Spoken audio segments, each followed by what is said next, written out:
안녕하세요. Undefined Being입니다. 4년여 만에 영상을 올리게 되었는데 혹시나 다시 찾아와 주신 분이 계시다면 정말 감사드립니다.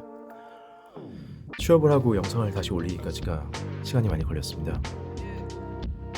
오늘 할 얘기는 영상 제목처럼 개인을 집단적 개념을 통해 바라볼 때 우리 안에서 생기는 인식의 오류에 관해서입니다. 이렇게 얘기하면 어떤 얘기인지 감이 잘 안 오실 것 같은데요. 제가 이전에 경험했던 일로 얘기를 시작해 보겠습니다. 제가 전 에피소드들에서도 언급드렸던 한 스파 브랜드의 명동점에서 캐셔리를 할 때 들었던 생각인데요. 많은 사람들이 오고 가는 곳이었던 만큼 여러 생각도 들었던 것 같습니다. 때는 2019년 한여름, 저는 당시 일하는 매장 앞에 조금 일찍 도착해 매장 앞 난간에 기대서 우디고 차일드와 제네더 질라가 콜라보한 백조의 호수라는 여름 노래를 몇 번 들은 후 매장 안으로 들어가곤 했었는데요. 매미 소리가 크게 들리고 건너편에서는 한 아주머니가 화장품 가게 프로모션을 열정 있게 하고 계셨던 게 기억이 남네요.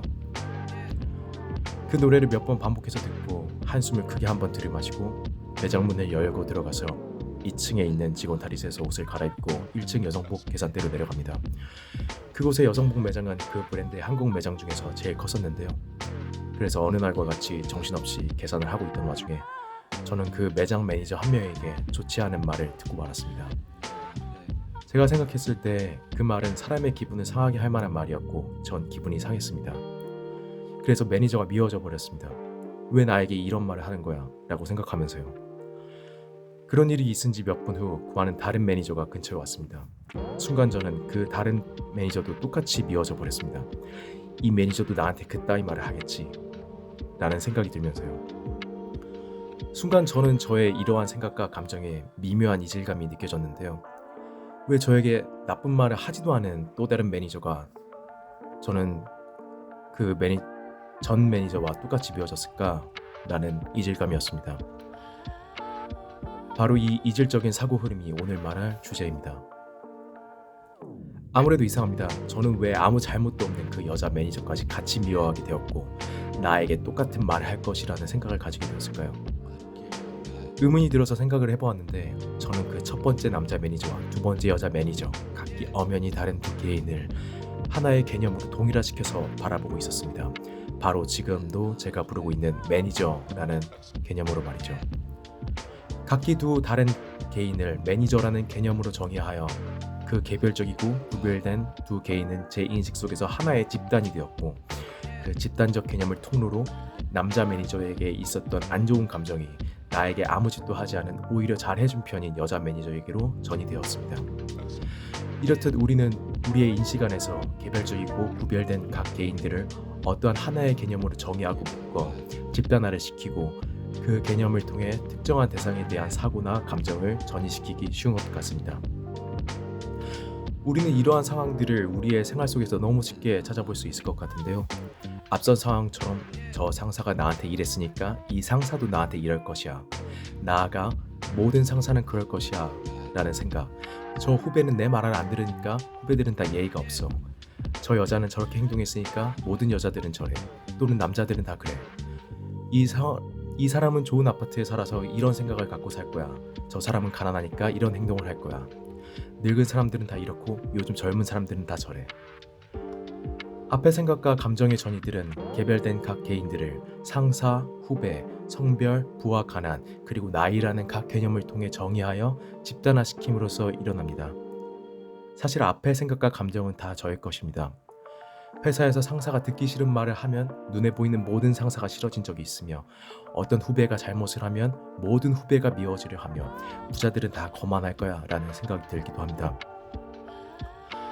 집단적 개념을 통한 기존 대상에 대한 나의 생각 또는 감정이 그 일과는 전혀 상관이 없는 다른 대상으로 전이되는 상황은 일상생활에서 이렇듯 쉽게 발견되며 또한 중요한 인식적 오류를 만들어내게 되는데 그 전이된 타 대상의 실제 모습과 자신의 그 대상에 대한 인식 사이에서 괴리가 발생하게 된다는 것입니다.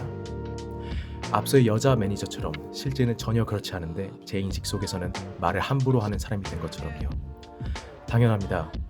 그 생각과 감정은 대상에 대한 실제 경험에서부터가 아니라 완전히 다른 대상에게서 넘어온 것이기 때문입니다. 제 생각에 이러한 실제와 인식의 괴리는 개인적 영역에서뿐만 아니라 사회 전반으로 확장되어 존재하고 있는 것 같습니다. 편견이라는 이름으로 말이죠. 편견의 사전적 정의는 특정 집단에 대해서 한쪽으로 치우친 의견이나 견해를 가지는 태도로 일반적으로 부정적인 정서와 평가를 동반한다고 되어 있습니다. 사전적 정의에서 보여지듯이 편견은 집단의 단위로서 생성되어집니다. 마치 앞의 사례처럼 각기 다른 두 개인이 매니저라는 단어로 집단이 되었든 말이죠. 이 과정을 통해 대상이 되는 개인들은 우리의 인식 속에서 개별된 존재에서 집단으로 변화되어집니다. 바로 개별적인 대상의 실제와 우리의 인식과의 괴리를 나타내는 편견은 집단적 인식의 산물이며, 다시 말하면 편견적 사고에는 개인이라는 존재는 사라지고 오직 집단만이 존재하게 됩니다. 사람 안에서 집단화된 대상에게는 더 이상 개별적인 존재로서 그 대상을 이해하려는 노력이나 연민 등 세심한 감정들이 배제되어지고 그 자리에는 집단적 사고가 대체되어집니다. 몇 년 전 저에게 깊은 인상을 남긴 일이 있었는데, 2011년에 서초구 우면산에서 산사태가 크게 일어났었던 적이 있었습니다.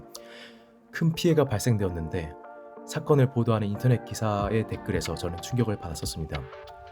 당시 베스트 댓글의 내용 대부분은 강남 사람들 당해서 고소하다, 잘 당했다 등의 내용들이었습니다.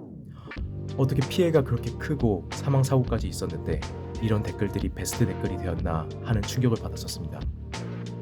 아마 글들을 쓴 사람들의 댓글들에 공통적으로 나타나 있는 강남, 부자 등의 단어 등으로 볼 때 그 대상을 한 명의 피해와 상처를 입은 인간, 하나의 인격체로 본 것이 아니라 자산이 많은 부자라는 집단으로서만 인식을 하였던 것 같습니다.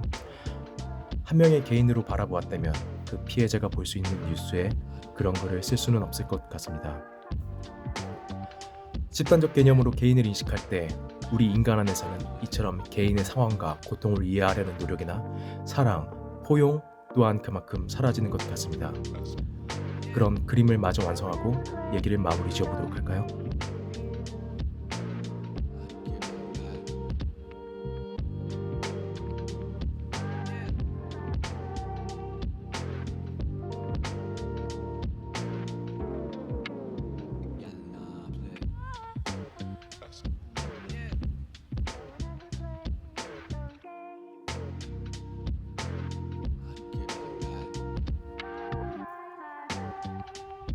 오늘 그린 그림은 사실 제가 몇 년 전에 그려놓은 그림입니다. 유튜브를 다시 시작하겠다는 마음으로 영상을 몇 년 동안 갖고 있었는데요. 드디어 쓸 수 있게 돼서 정말 감사합니다. 사진을 보고 그렸는데 손포즈가 마음에 들어 그렸고, 머리카락은 제가 자주 그리는 선문양으로 대체했습니다. 오늘은 집단적 개념을 통해 개인을 바라볼 때 우리 안에서 생기는 인식의 오류에 대해서 얘기해 보았는데요. 그 인식의 오류는 바로 집단화를 통한 대상의 실제와 우리의 인식 사이에서의 괴리이고, 또 사회적으로 확장되어 편견으로서 존재합니다. 개인이 점점 소멸되어 가고 집단만이 남아가는 이 시대에서 그럼에도 불구하고 우리 앞에 있는 대상을 하나의 개별적 존재로 보고 이해하고 사랑하려는 노력이 필요할 것 같습니다. 그럼 다음 영상으로 다시 뵙겠습니다. 영상 시청에 다시 한번 감사드립니다.